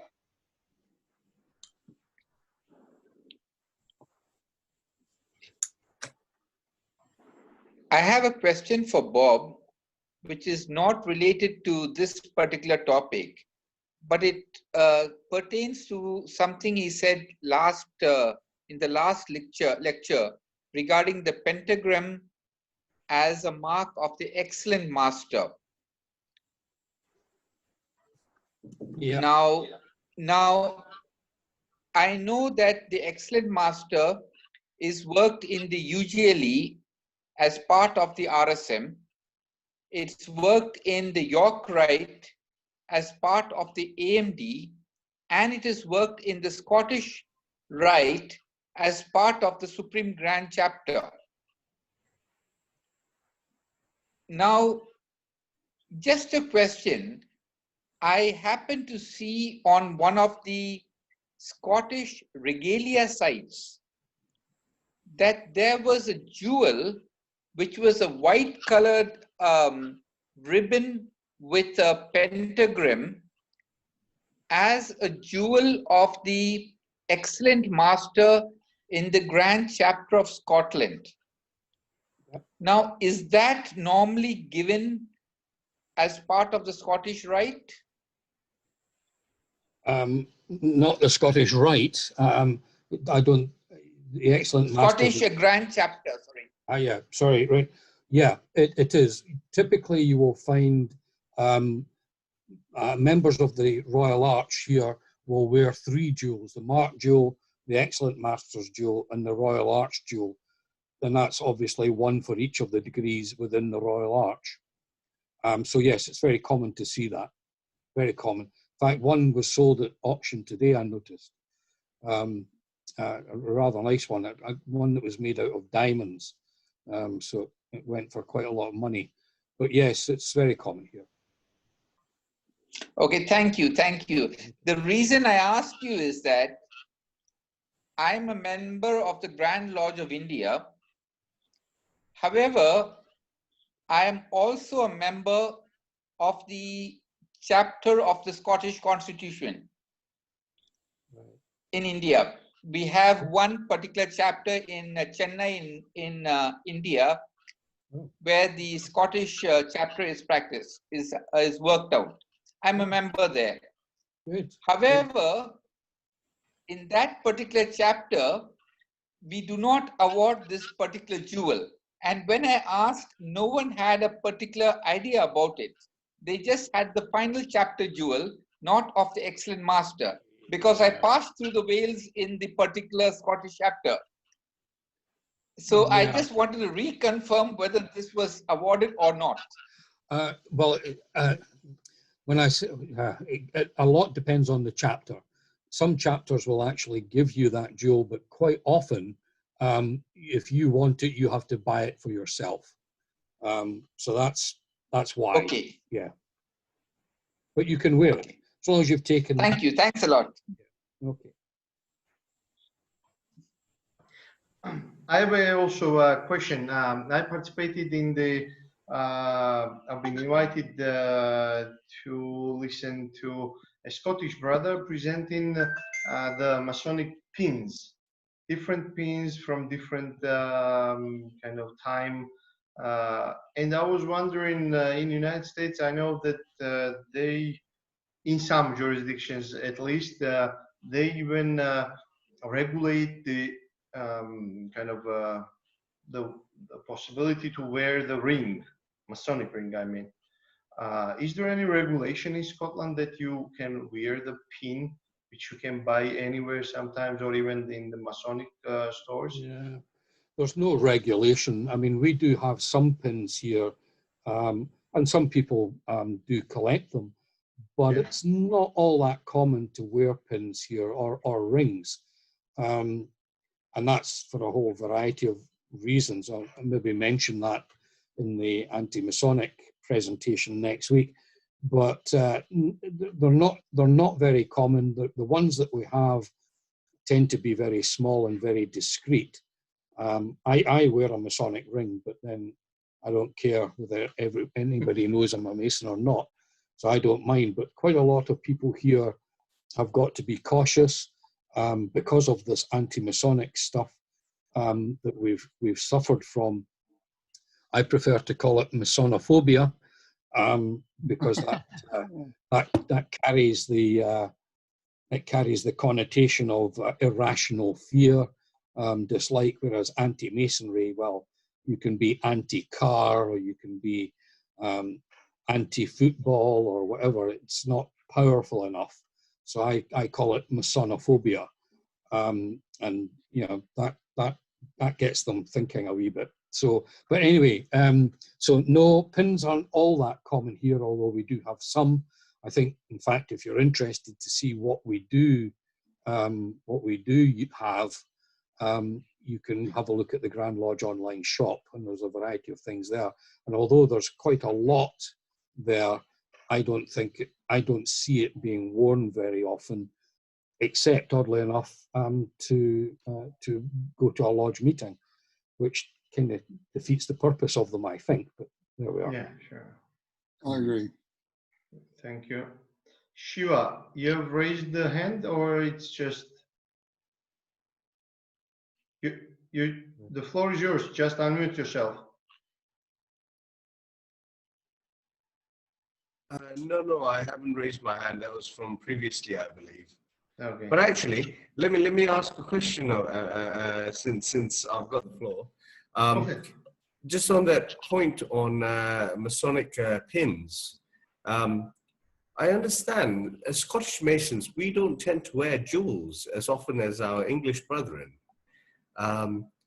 Perhaps, Brother Robert, maybe could you comment on that? Why do we not wear jewels, or not required to wear jewels like our English brethren when we go to Masonic meetings? Well, I mean, it's just a particular view of Freemasonry that we have. If we're all on the level, as we're supposed to be, why do we take the time and trouble to point out to people that we are in some way superior or senior, or we've done more in Freemasonry than someone else has? And so we tend not to promote difference. We just like us all to be on the level, and we don't see the point really in getting involved in all sorts of expensive jewelry and regalia when it's not actually needed. I mean, I'll give you an example. There's a lodge in Aberdeen. I think it's simply called the Operative Lodge of Aberdeen. I might be mistaken, but it's a lodge in Aberdeen where everyone, the master to the latest entered apprentice, only wears a plain white apron. That's all anyone wears. And they've taken the ritual at face value, that they're all on the level, so there is no point in anyone appearing to be different from anyone else at a lodge meeting. Correct me if I'm wrong, Bob. I must Correct say, me if that's a I'm great wrong, answer. Bob, but Thank you. That's a great answer. Bob, if I may. Sure, Aubrey, yeah. If I recall, it's not acceptable to wear any jewel in a craft lodge which is a jewel of a more superior level. For instance, Royal Arch jewels. Right. That's exactly right. Correct. Thank you. Our ritual tells us that, certainly the Scottish ritual tells us, that the highest degree in Freemasonry is the high and sublime degree of Master Mason. And so if you are anything else, that is totally irrelevant to Scottish Freemasonry, because all these other things are later additions. They are not part of the original Masonic system. And so anyone who, and this is why we call them side orders, some people refer to them as higher degrees. There are no higher degrees in Scotland, although some people say that there are, but there are no higher degrees in Scotland higher than that of a Master Mason. Even a past master is not in any way superior or senior to a Master Mason, because being installed as a Master of a lodge in Scotland is a ceremony, it's not a degree. And so they out of courtesy for someone taking the chair of a Scottish lodge, is given a special ceremony to mark the occasion of him becoming the master of a lodge. But it's not a degree, and therefore Master Mason's degree is the highest degree that there is in Scotland. And now all the past masters in Scotland are going mad and throwing things at their computer screens and shouting at me, saying, "Oh, no, I'm a past master." But that's, again, if you read the ritual very carefully, that's the truth of the matter. I see. It's all contained there. Yes, yes, the Constitution and laws. Yosen, the floor is yours, please. Okay, 2 questions. As far as the UJL is concerned, the craft consists of the 3 degrees of the craft and the Holy Royal Arch. So I understand that members of craft who are also members of chapter are encouraged to wear the chapter jewel in the craft lodge to show the others that it's not only 3 but 1 more. And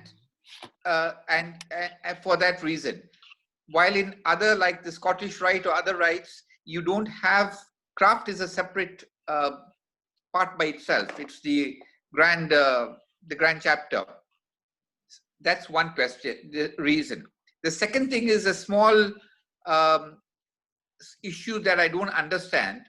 It may be silly, but why is it that in the Irish and Scottish Constitution that you wear the apron inside the coat, while in the English Constitution you wear the apron over the coat? Is there any specific reason for this? Yeah, the reason, well, your first question, the Royal Arch, as you know, is not part of the Scottish lodges, and so wearing jewels of another order is not allowed in a lodge. So that's why the Royal Arch jewels aren't worn in Scotland, in Scottish lodges. On the wearing of an apron under the jacket, this comes almost certainly from the original operative Masons, who, you know, let me put it this way: if you're an operative Mason and you're wearing your apron over your jacket, and you become hot from work, you've got to take your apron off, your jacket off, and put your apron on again. An operative Mason in Scotland would just take his jacket off. Simple as that. Okay, one operation. Take your jacket off, and that's all you need to do. And this is because we've got images of them wearing their. I mean, I'll try and find the image. But the first Grand Master Mason of Scotland in 1736, we have a painting of him, and he's wearing his apron under his jacket. So it goes back a long way. I mean, your answer makes a lot of sense, but it looks now silly that even I'm a member of the operatives also, but even in operatives here, we wear the apron. I mean, no, we don't have an apron, but we just wear we don't have an apron there in operatives in India. Yes, yes. They, of course, got to remember the operatives is an English organization. Yeah, so, exactly. Yeah, so the English do things differently. If I might join in on that, may I join in on that subject, Bob? Yeah, sure. I think it looks much more elegant to have the apron under the jacket. If it's on the outside of the jacket, when the man turns round, you see the appalling state of tails dangling and yeah. Yes, it certainly can. It ruins the suit as well. I think it exactly creases it and what have you. Yeah. I think it's much more comfortable just sitting down and moving around. It's much more comfortable wearing it under your jacket. Exactly. Exactly. Okay. One question, Bob. We were discussing here regarding some issues, and it is very interesting how this part is regulated.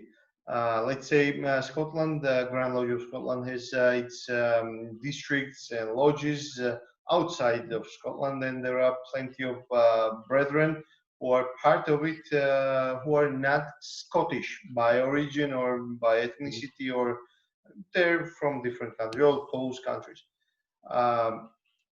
While in the rituals, do they use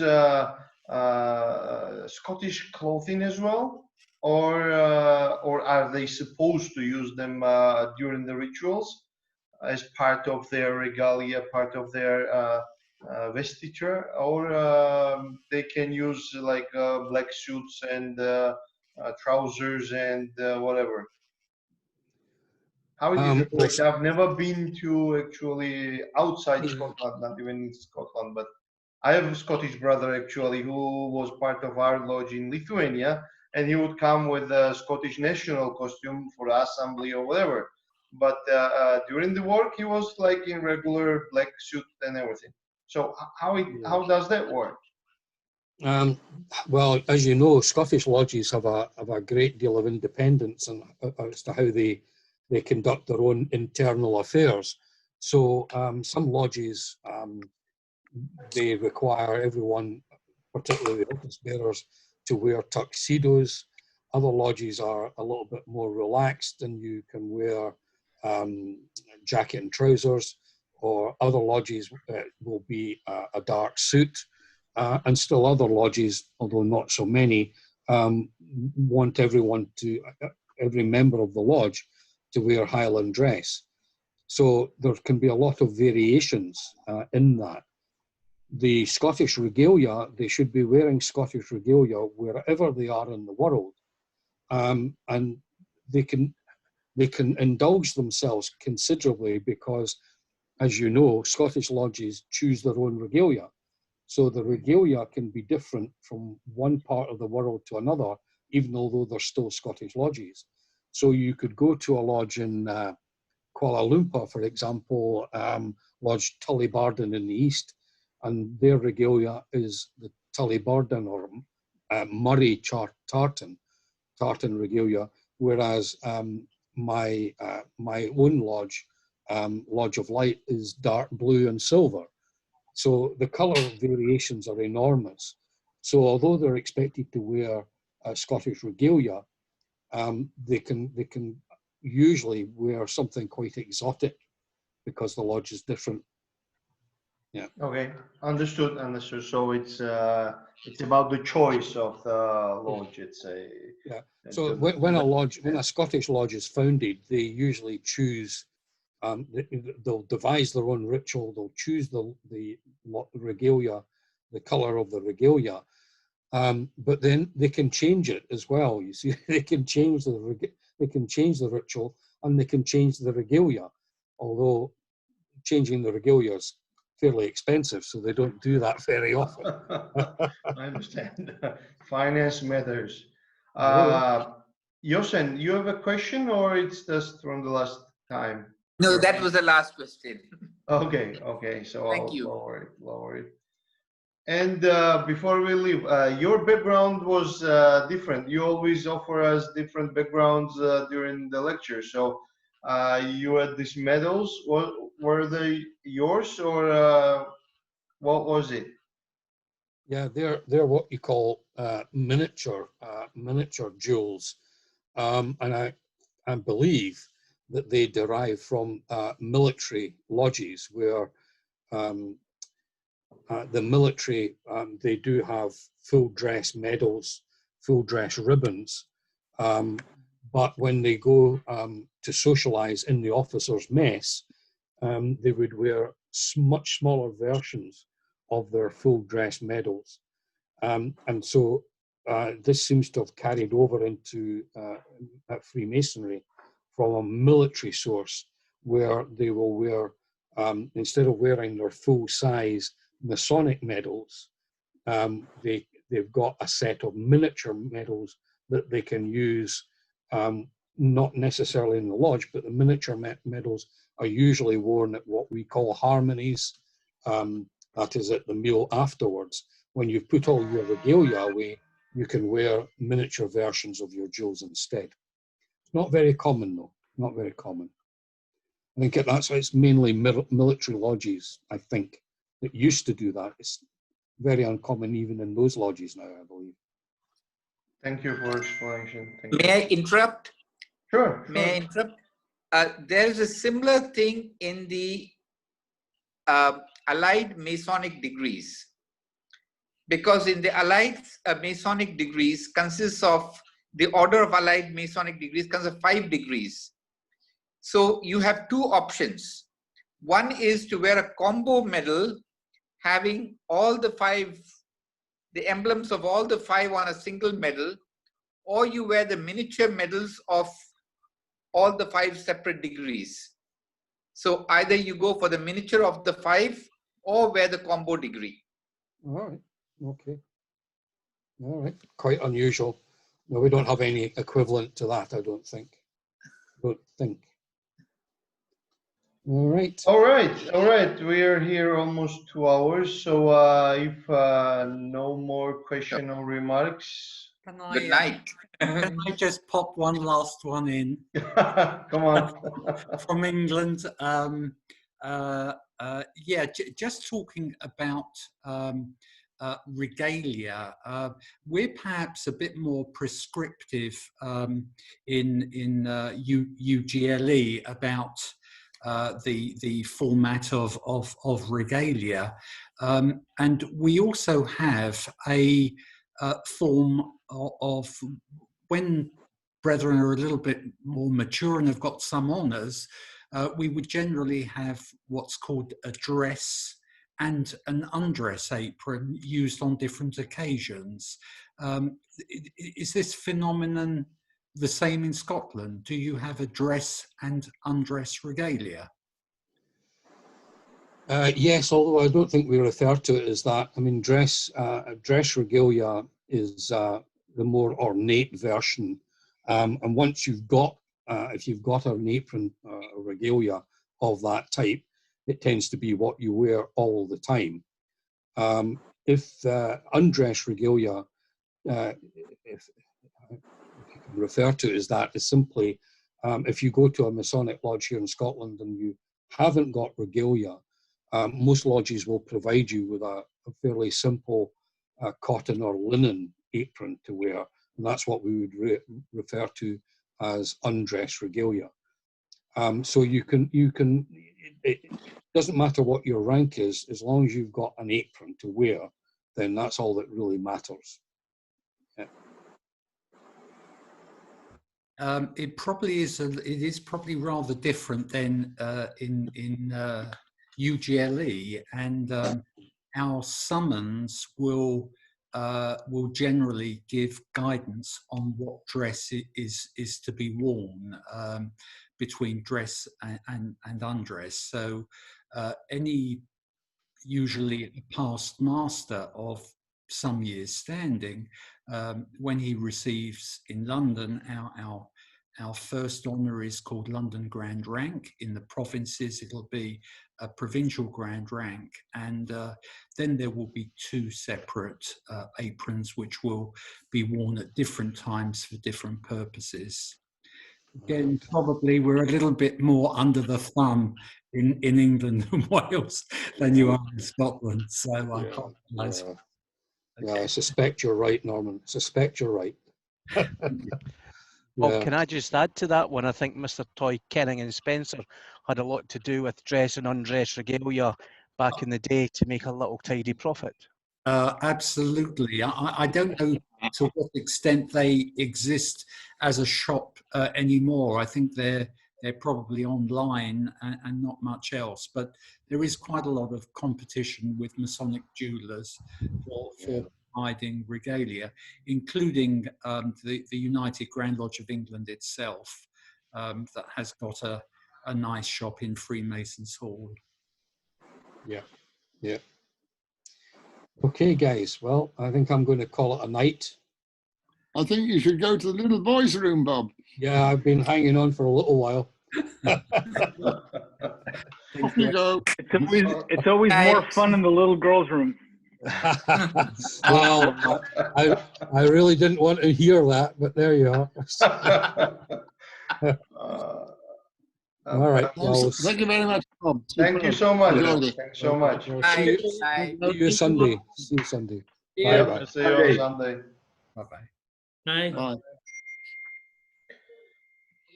Okay, the room is still open. It is being recorded. It is being streamed. So floor is anybody's.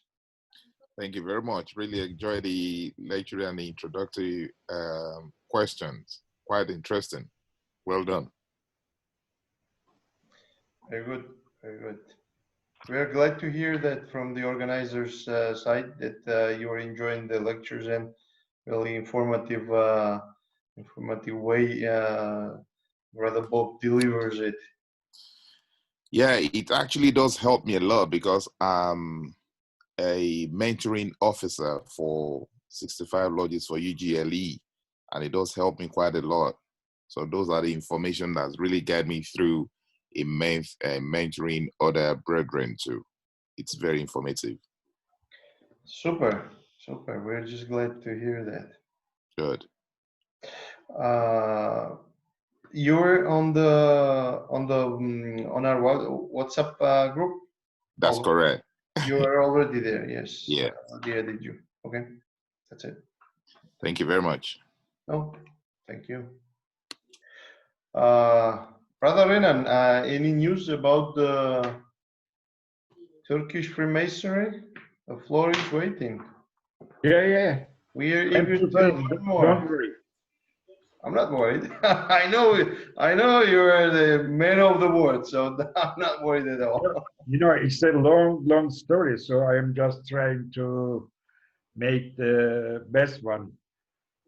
Not for so if long. you think that somehow you want to have more than one lecture, let's discuss it. I mean, this is information that you can always leave.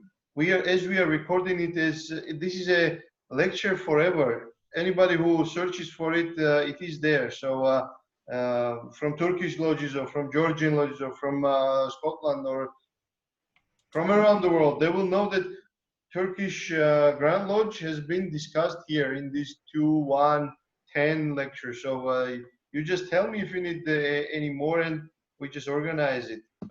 Okay, not all the details, but again, not to make too too professional in that sense, but again, to keep it somewhere in between too vague and too detailed, somewhere there.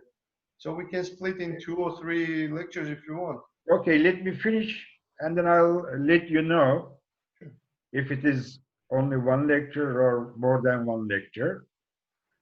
Then we'll decide together. Sure, sure. Okay. Excellent. Yeah, sure. Okay, would you, should I keep the room open or should I close it? Unless Well, I anybody... have to leave. I have to leave because at 9 o'clock by our time, I have to go to our Lord's In 6 meeting. minutes, that is. Yes, because there are some decisions of the Grand Lodge for opening the building or not, or what are we going to do, because after the meetings we have a table lodge, so I think from now on we shall not have it. Okay, yeah, sure. I'll let you know what they decided to do. Sure. In Lithuania, they yesterday Grandmaster decided, not yesterday, but we just received the information that from May 31st, everything comes to regularity, and it will be up to the individual lodges to decide whether they want to use this June month as opportunity for gathering. So yeah, it seems like it's the government will, step by the step. government here in Turkey, will let them on the 1st of June, but on the 15th of June, the holiday begins. Yeah, okay. Till September 15th. So probably the lodges will open in September or October. I think. So it is always June 15th when June 15th to every year. September 15th. Yes. Okay. Because in many places it's like end of the June, and then July, August is like a vacation. Yes, but in Istanbul, after the 15th, even in the 15th, it's very hot, Yeah, understood. It's really very hot. Yeah. All right. Brothers, as you can see, these are the letters from our we just had a new Grand Master installed yesterday. Congratulations. Thank you. Yeah, the year was up for Most Worshipful John Westerman, and now Most Worshipful Tommy Turlington is now. He was the Deputy Master. He's now the Most Worshipful Grand Master for Florida, and both of them issued statements and directives saying that on June 1st we will be back to business, and it's going to be left up to the individual particular lodges to he did set some general guidelines that we need to have a hand sanitizing station at the front door, and that obviously if brethren are not feeling well, if they're ill, if they're compromised immune systems, any comorbidities like high blood pressure, diabetes, they should not come to lodge. And then it's basically common sense. How to that's where it requires good leadership from the Worshipful Master Station to meet with his brethren and come up with a plan that works for your individual lodge. Each lodge is different, and we have to come up with a sensible plan. I know for my lodge, we do plan on meeting the 3rd Thursday of June.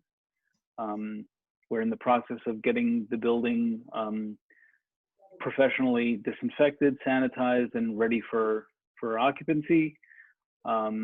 We already have the hand sanitizing dispenser. I just went there this morning and mounted it on the wall.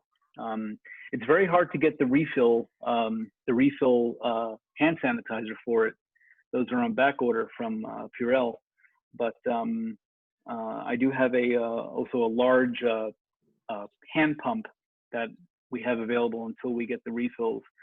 But Florida's back in business as far as masonry goes, June 1st, and we are planning a degree, since we only have one candidate to confer the entered apprentice degree on. We will be proceeding with that probably in the end of July.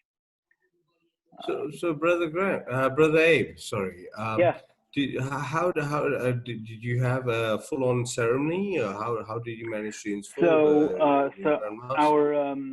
Our Grand Lodge communication, which was supposed to be held this past Monday and yesterday, we did voting online using a secure firewalled server that's our own server. So we were able to hold secure elections. Every voting delegate had to be pre-registered and was sent unique credentials to vote online. We only voted on the budget for the Grand Lodge, for the Masonic Home, and we voted for the incoming junior Grand Warden. And all other business was tabled until next year. Okay. So no legislation, no voting on, no recognition, nothing was voted on. Some things will be handled in committee. I know that we have a committee meeting coming up for Fraternal Relations Committee. So we're going to look at pending issues for fraternal relations. Was actually just the vote, but not the actual installation. You haven't gone through right the now. ceremony The yet. installation is being held. The installation was held on a private video teleconferencing platform, Secure. The current Grand Master installed the new Grand Master, and then effectively by edict, the new Grand Master installed his complete line of district deputies and appointed officers. Congratulations on getting that going. Congratulations. It was a interesting experience to go through. I mean, I've been in the same position for the last 3 years, so nothing has changed for me. It's just a continuance. I just get a different badge to hang on my coat pocket with with a new Grand Master's name. That's it. But it's still interesting times, and to be doing it in a unique way right now. So congratulations, nevertheless. Thank you, and we're excited to get back to work. We're being very cautious. We're trying to come up with just general guidelines for the lodges to reopen and do things the right way. The last thing we want is to jeopardize our brethren. So. How are things in Florida, by the way, in terms of opening up?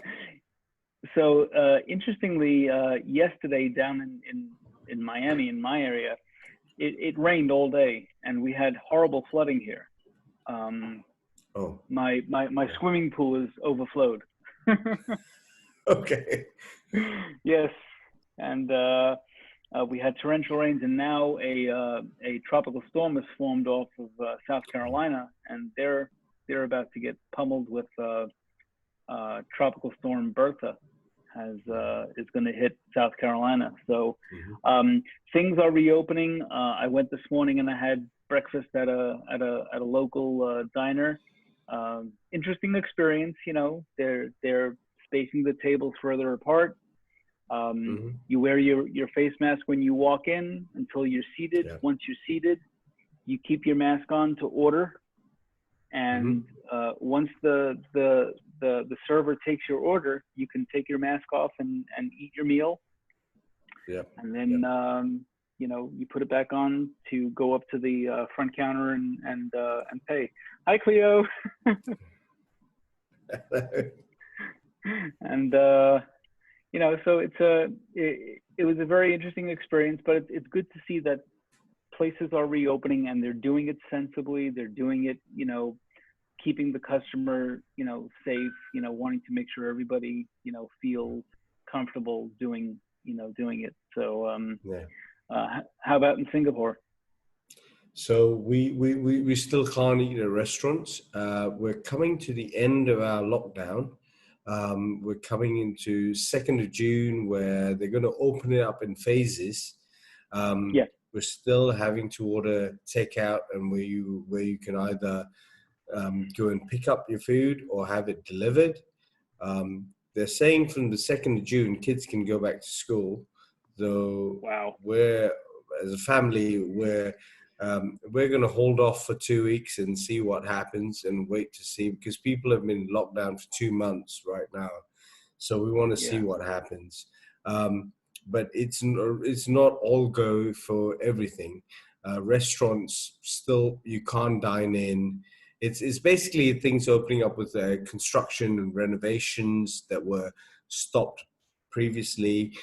I know you're happy about that.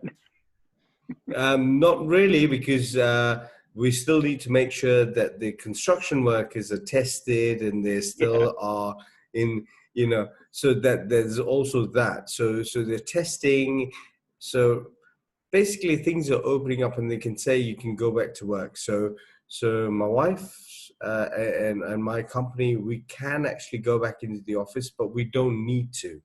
So we're working on a BCP, you know, business continuity plan basis, where we have 2 teams on site and 2 teams off site. But again, with the nature of my work with consultancy, I don't actually need to be in the office. So I can literally be, you know, basically at home. The major thing is with my daughters, we're not sending them back to school.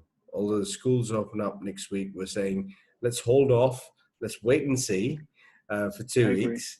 And then we'll go back, because everybody's been locked up at home. We don't know what's going on. And they've started testing like preschool teachers, and they found like people have been infected even though they've been locked up at home. So we don't know where this virus is going. So let's wait and see. That's basically our you know, our policy at home, what we're doing. Hope everything goes okay over there, and hope soon will flights be back as well, which is also part of our life. I miss traveling. I miss traveling. I miss getting. Oh, definitely, I miss that part. Not only sitting at home, but being in one place for so long, it's been a challenge. Oh yes. I But think Brother David, you've also had a family, you know, emergency, and you know, hope everything's okay. You know, after that. You know. Well, my aunt passed away. Unfortunately, we had the regulation that in 3 days, like normally we would keep this sort of procedure for a week. Sometimes it's a young man or young person. It's even up to 10 days with all the kind of technological solutions like the mice and everything. This was like in 3 days we had to finish everything. Only like 10 guys were allowed inside, and we just had to do everything basically ourselves with my cousins. So thank you. My condolences again, once again, and it's difficult times. You know, everybody's good. I know where they reduce numbers. Likewise, over here, we have to have 10 people for any kind of funerals, in terms of gatherings. So I completely understand, and it's difficult for families. So I feel for you. It's been. Thank you. I guess these regulations come now quite coordinated way from the World Health Organization. At least for Georgia, they kind of grab all this stuff from there. So more or less, this methodological support is there, and thanks God, in Georgia we had just few couple of dozen deaths, which is okay, tragic for the families, but it hasn't been thousands or hundreds for this small country. So we are happy with that. Even my aunt, it had nothing to do with the corona. She had kind of lethal cancer, and she kind of. Sorry. That was it. Yeah. Thank you for remembering that. Brother David, did you have a chance to look at the calendar to see? So this is the book I was referring. The Secret School of Wisdom. The Secret School of Wisdom. Okay. The Authentic Rituals and Doctrines of the Illuminati. And the author is there, Joseph Wadges. And he's the brother who I've talked to about coming on these presentations, and he's more than delighted to do it. Sure. Calendar-wise, we already have this Wednesday and Sundays. We can have 2 lectures a day, but that'll be too much, I think, for people who are already getting busy with their daily life. So I think somewhere Friday, and not maybe next Friday or next he Monday. could do it Friday or Saturday. Yeah. Yeah, sure. Saturday is fine because Bob is occupied anyway Saturday. So if brothers and participants are okay with that, sure. Why not? Why not? Let's do it. Yeah. What about? Okay, let's put it that way. Can you talk with him and ask him if he's okay if next Friday or Saturday? Look, there is a time difference. When you say Saturday, then it's over here. It's already Sunday. So we should agree which time we are talking about. Well, I told him it should be around the same time slot that we're doing now. Yeah. So that'll be good because you will have the coverage from the United States, including Eurasia, including Singapore. See over there. Now he's quite quite late there. But still with us. We had a few brethren from my lodge join in today because of the River Valley POW thing. But we were at our lodge. I've disseminated the lecture schedule anyway. We are trying to join as much as possible, but you know, otherwise they'd access the recordings. But actually, I want to come back to something else, Brother Abram. We spoke previously. I know Brother David wasn't on one of those calls when we did. You know, this was post-lecture, right, afterwards. Yeah. But about, you know, putting together some money to get a good laptop for Brother Robert. And I know it was you or another American brother who mentioned that, you know, can get it sorted out. I'm happy to donate, but I haven't let me interrupt. Let me interrupt that. Last lecture with Bob. Bob said that he has brand new laptop now. Oh yes, okay. The only thing is missing this microphone and camera, which is a prototype of kind of thing, which can be sold on distance, and it's nothing, not too much. But as Shiva, you brought this issue, I would encourage if there were some lodge from California, Alan Bautista, I guess, if I'm not wrong with the name, who said that he wanted to kind of gather something also for these activities. For this activity, we're fine. I mean, we take care about all the logistics, but if we can support this Scottish charity, which has drastically need of funds, I think that'll be much more appreciated from Bob than thinking about the computer, because he said that he has brand new computer just purchased recently. He's working on the new books, like 2 books, I guess. So he's fine with that. I mean, my suggestion would be, I think, that one. By the way, I got your email, Brother David, about the charity. I was actually I'll confirm with you once I've donated in the amount. It is up to you, whatever you will do. No, it is. I know, but I was, because I was thinking about the laptops and that and other. So if he's got the laptop, he's fine. Okay, that's good. I'll sort out. That's what he said.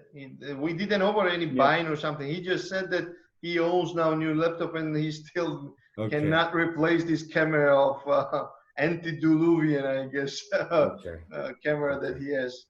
Okay, having said that, I will just finish the recording.